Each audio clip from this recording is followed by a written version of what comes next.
디모데가 이 에베소 교회라는 교회, 지금이 투르기에라는 그 지경에서 목회를 할 때 편지를 쓴 거거든요.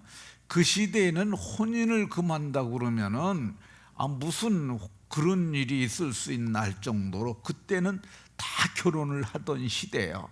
근데 그 시대에 말씀하셨는데 오늘날 우리가 이 말씀을 살펴보면 어떻게 말세에 이렇게 후일에 혼인을 금하는 일이 일어날 걸 알고 말씀하셨을까 하는 생각이 듭니다. 그 시대는 모두가 결혼하는 시대였는데 귀신이 혼인을 금하게 할 것이라고 얘기를 했습니다. 오늘날에는 혼인을 하지 않는 사람들이 점점 늘어가는 추세입니다.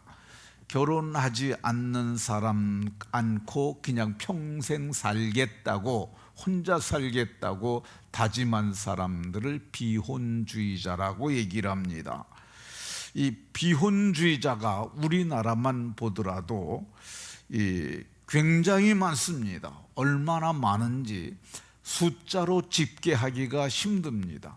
그런데 지난해 9월에 통계청에서 보도한 자료가 하나 있는데 25세부터 39세 가임기에 있는 여성들, 가임기라는 말은 임신할 수 있는 여인들이에요.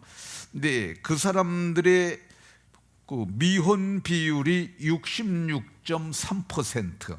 그러니까 10명이면 7명이 혼인을 안 했다는 거야. 이 굉장히 많은 숫자입니다.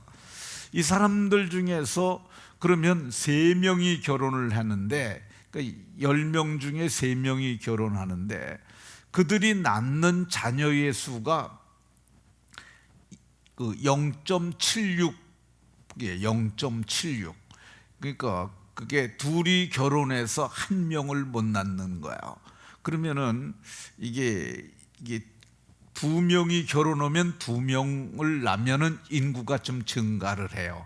왜 그러냐면 이 세대 계산을 할 때 한 세대를 30년으로 보게 되면 증가를 하는데 이 0.76명을 하게 되면 인구 감소가 이루어집니다. 이렇게 이 비혼주의자들이 증가하고 혼인을 하지 않게 되면 국가적으로도 참 어려운 일이 생깁니다.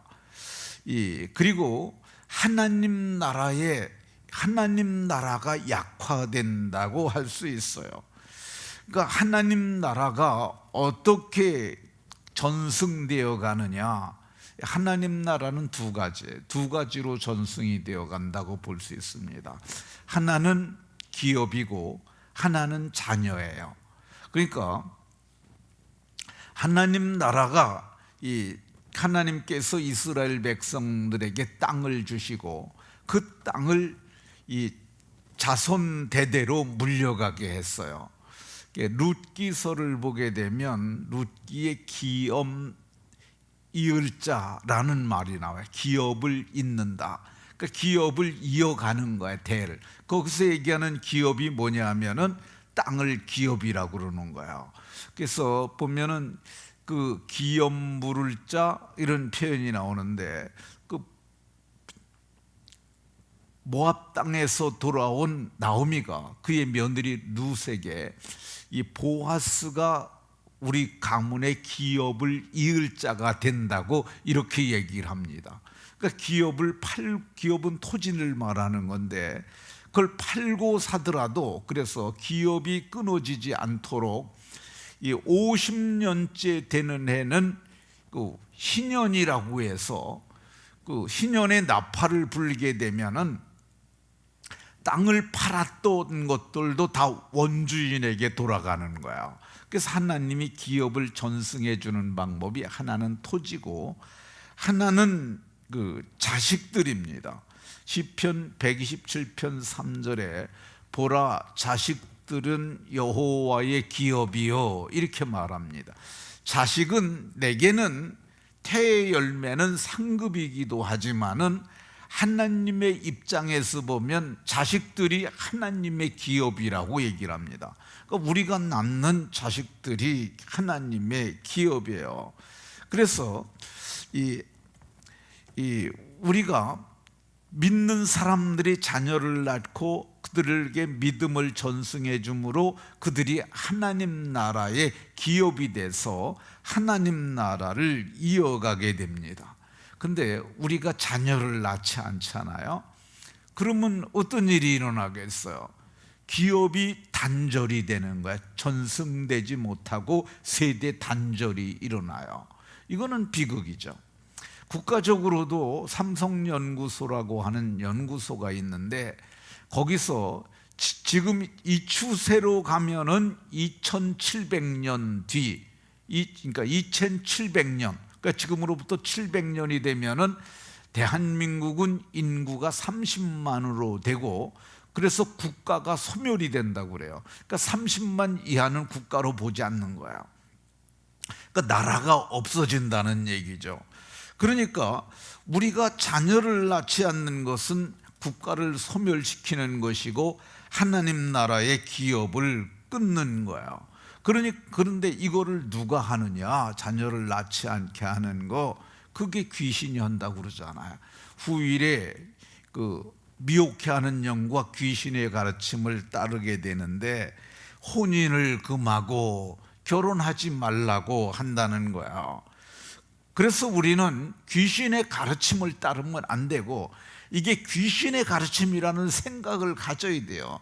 그러니까 그냥 그거 다 안 하는데 요즘 추세야 이렇게 얘기를 하잖아요. 추세라고 그리스도인은 말하면 안 되고 우리는 저거 귀신의 가르침을 따르는 거야 이렇게 말해야 합니다. 우리는 어디로 가야 되느냐? 성경으로 돌아가야 돼요. 하나님께서 세상을 창조하시고 마지막 날에게 그 창조된 하나님 보시기에 좋은 세상을 사람에게 주십니다. 그리고 그들에게 이르시기를 생육하고 번성하여 땅에 충만하라. 생육하고 번성하는데 생육하고 번성하는 방편이 뭐냐? 그게 혼인이에요. 그래서 하나님께서 아담을 지으시고 그리고 하와를 지으셔서 둘이 연합하여 한 몸이 되게 하신 겁니다. 그러니까 귀신은 가정을 깨트는 거야. 가정을 파괴하는 게 귀신의 목적인 것을 볼 수가 있습니다. 사람이 범죄하여서 세상을 심판하신 후에 노아의 후손에게도 축복하시기를, 노아의 후손들에게도 복 주시기를 생육하고 번성하여 땅에 충만하라고 이렇게 말씀하고 있습니다. 그러니까 우리가 자녀를 많이 낳는 게 이게 성경적인 겁니다. 저는 애를 넷을 낳습니다. 근데 제가 자녀를 넷을 낳았을 시대에 넷 낳은 사람들을 보고 원시인이라고 불렀어요. 저희 또래도 4명까지 낳은 집은 거의 없고 그냥 2명 낳는 게 보통 일반화됐을 시대에 넷을 낳습니다.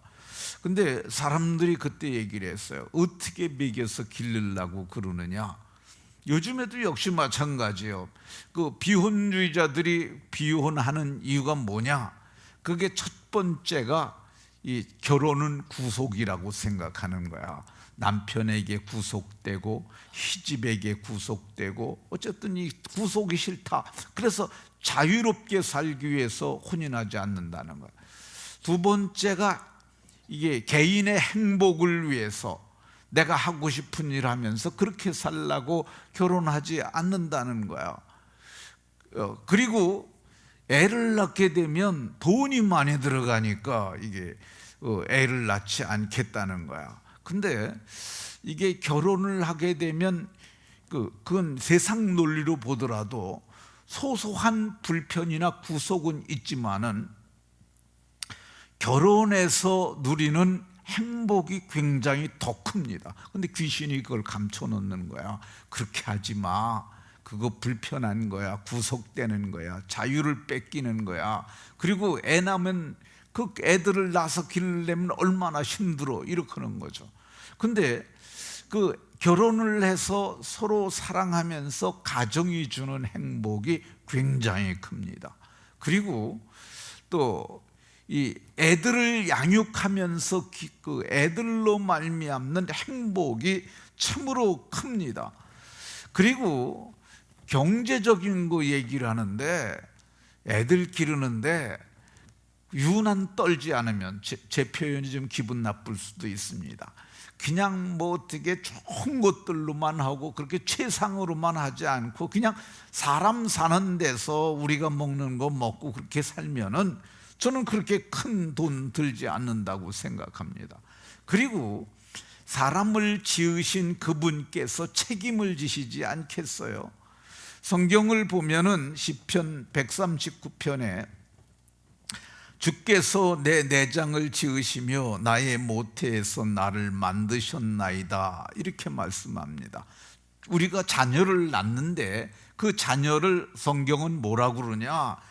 나의 모태에서 내가 만드는 거 아니고, 내가 혼인해서 이렇게 사는 가정에 부부 관계를 통해서 하나님께서 거기서 창조의 역사를 하시는 거예요. 에레미야 선지자에게 말씀하시기를, 내가 너를 모태에서 짓기 전에 알았고, 이미 뱃속에 짓기 전부터 하나님이 아셨고, 네가 배에서 나오기 전에 내가 너를 성별하였고 너를 내가 하나님의 일꾼으로 세웠다고 이렇게 말씀합니다. 지으신 분이, 우리가 세상에 태어나기도 전에 이미 알았고 구별시킨 그분께서 자식을 책임지시지 않겠어요?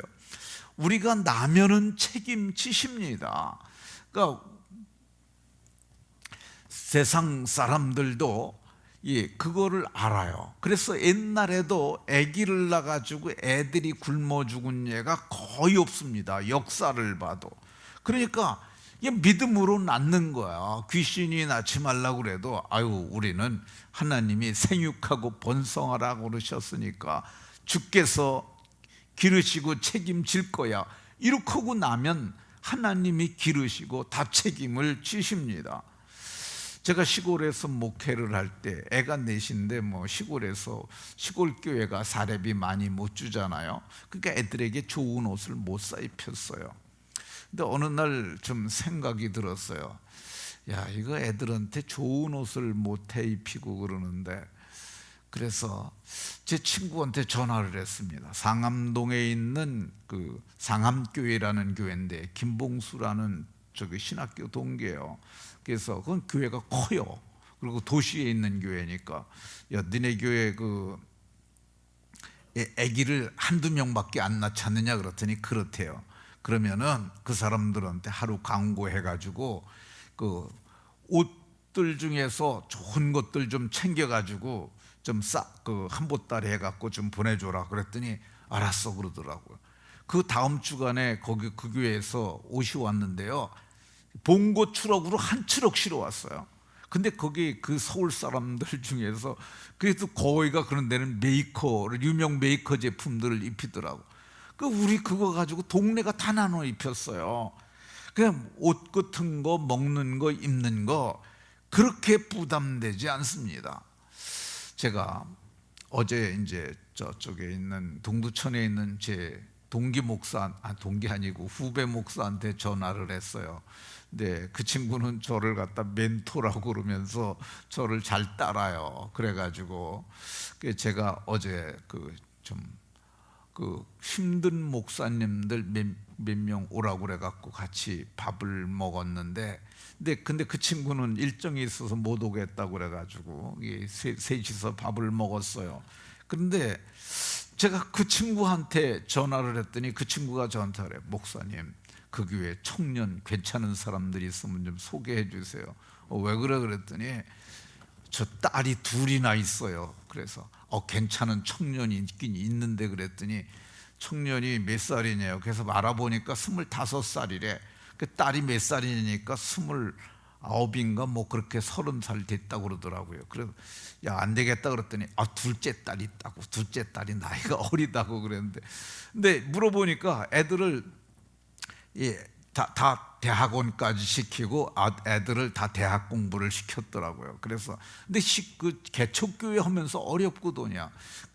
야, 너는 어떻게 애들을 그렇게 공부를 잘 가르쳤냐 했더니 아유 그냥 하나님 은혜죠 그래요. 근데 저기 그 수입이 개척교회 목사님들 참 어렵게 목회를 합니다. 그럼에도 불구하고 그 자녀들을 다 기르면서 양육을 했어요. 그리고 교육도 그렇게 시켰어요. 그러니까 너무 그런 거 따지지 말고 애들이 많아지면 하나님이 큰 집 주시지, 또 애들이 크면은 하나님 시간이 많이 갔네요. 예, 옷을 입히시지라고 이렇게 생각하면서 걱정하지 말고 우리 자녀를 지으신 이께서 아시는 그분께서 먹이시고 입힐 줄로 믿으시고 귀신의 가르침을 따르는 사람들이 아니라 말씀을 따르는 사람들로 생육하고 번성하되 많이 낳는 은혜가 있으시기를 예수 그리스도의 이름으로 축원합니다.